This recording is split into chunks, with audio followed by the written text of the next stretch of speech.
says, oh, I'm still zoomed. It says, use simple band theory to explain the temperature dependence of the resistance of metals and of intrinsic semiconductors. And it says, use simple band theory to explain the dependence on light intensity of the resistance of an LDR.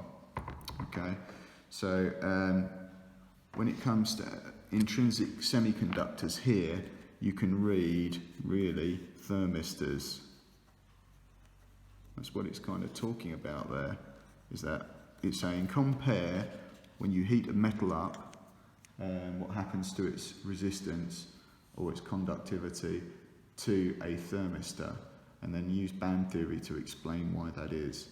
Okay. The second one is just to use band theory to explain why an LDR works the way it is. Now let's take a quick look at the questions again now, so we can see the similarity. So I might have to zoom out again. Let's have a quick look. Here we go, here is one. And it says, use band theory to explain why the resistance of a sample of metal at room temperature changes with increasing temperature. And then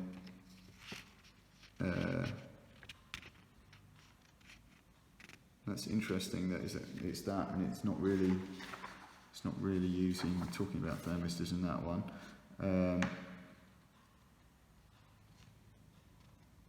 So we'll talk about that in a moment, and then the other two would be this then.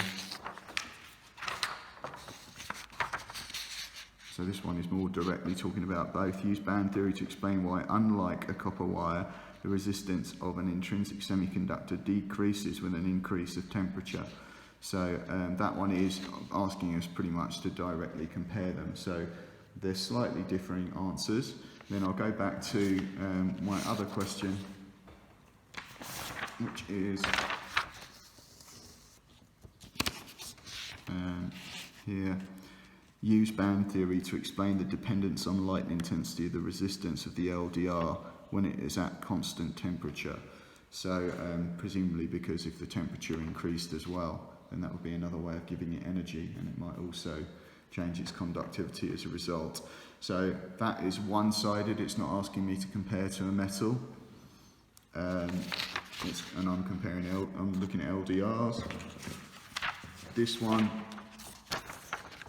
is the one where it's talking about just a metal on its own, and it's asking us to talk about band theory with that, so we'll look at that briefly. And then the third one is a comparison of, it says intrinsic semiconductor, but you might think about a thermistor to do that. So let's just quickly look at the first one. So using band theory to explain why the resistance of a sample of metal at room temperature changes with the increasing temperature. So what doesn't really come across in the book here, but is worth mentioning now, is that often the conduction band overlaps with the valence band, so there isn't a forbidden gap. And as temperature rises, there's no increase in the number of free electrons, because it's, you know, they're not, there's not more freed as a result of heating. But what does happen is that the lattice vibrates. Now this is your classic resistance goes up of a metal wire when you heat it, so that since there are no more charge carriers, then as the temperature rises, the vibration of the lattice increases, and that hinders the movement of those electrons trying to get through. They're bumping into more things, and even if they've got more energy, there's still those massive metal ions in the way, so they don't get through, and therefore the current decreases. And if the current decreases, that means the resistance has increased. So how does that look then? Point number one, that comes across in mark schemes but doesn't come across in the book is conducting band or conduction band and valence band overlap with no forbidden gap.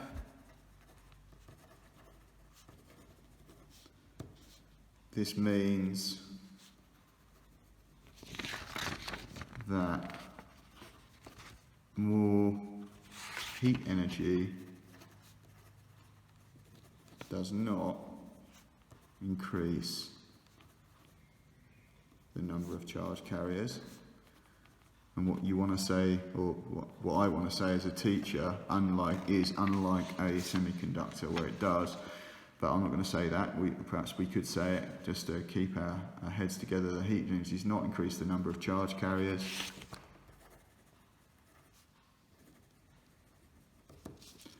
The metal lattice vibrates more.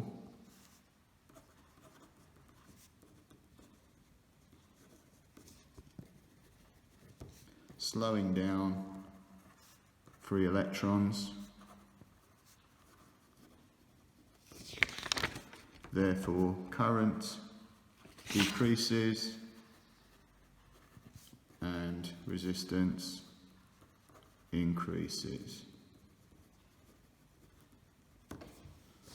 End of story. If you want to pause the video and read that, by all means do. Let's compare it to more of a comparing question. So I use band theory to explain why, unlike a copper wire, the resistance of an intrinsic semiconductor decreases with an increase of temperature. Now we're explaining it the other way around. Now what we also can do, and comes across in our picture a little bit, is to talk about holes as well. If you look at our textbook again, it doesn't say a lot about it, I don't think. I haven't really read it recently, but in our semiconductor picture, look, it's got electrons going up and then you've got holes here, and that is essentially saying that there is more positive charges here now because the negative charges have moved on. And so you might look at, rather than the passage from, let's say, from argument's sake, right to left along a wire of electrons moving, you might consider the holes they've left behind moving from left to right. So you can say that, although it isn't necessary to fully understand that really to produce a decent answer.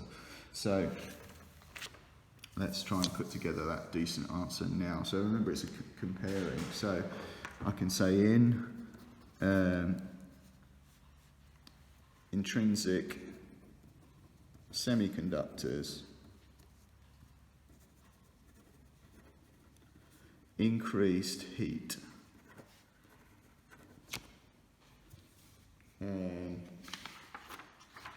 gives energy for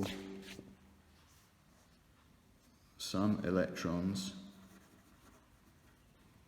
to move up in energy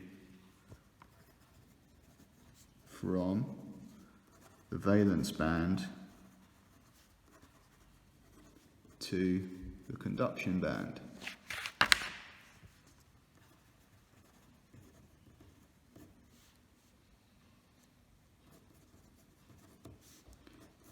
This leaves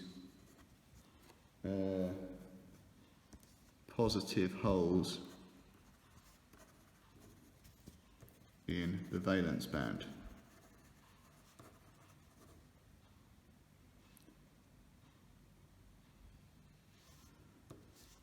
The moving electrons in the conduction band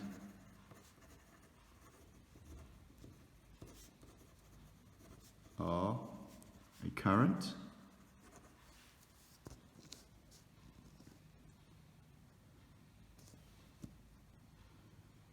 therefore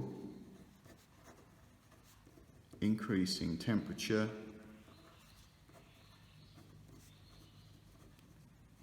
leads to more charge carriers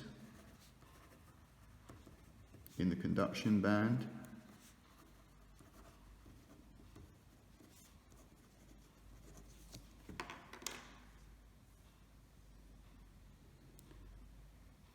and greater current, which means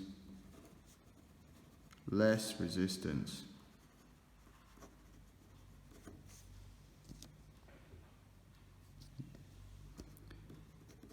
In copper,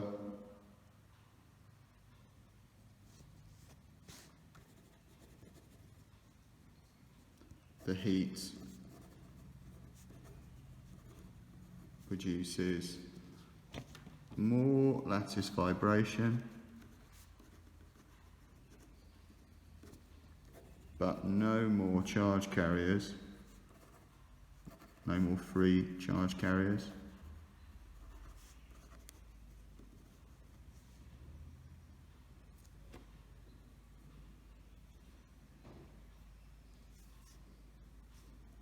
Therefore, resistance increases. In semiconductors, the lattice does vibrate,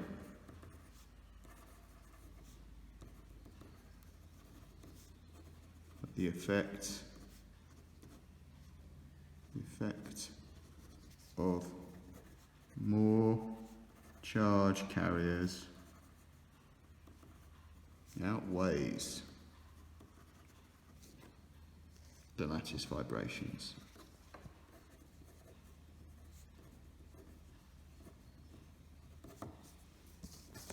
That is that. So I can show the whole thing on screen there. Hopefully you caught the top of it more easily. If you want to pause and see all of that, please do. Last one then is with light. All these questions are 5 markers, by the way. If band theory comes up, then you'll get one of them. So it says use band theory to explain the dependence on light intensity of the resistance of the LDR when it's at constant temperature. So now we're going to say photons of light give energy to electrons in the valence band of the semiconductor. The electron leaps up in energy to the conduction band.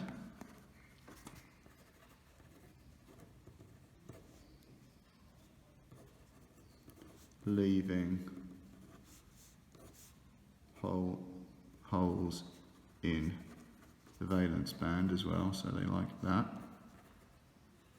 So the positive hole is moving just as much as the negative electron is moving.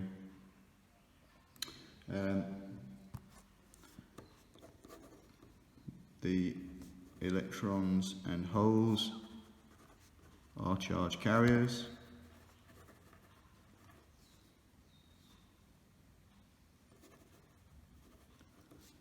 Therefore, increasing the current and decreasing the resistance. End of story. And that essentially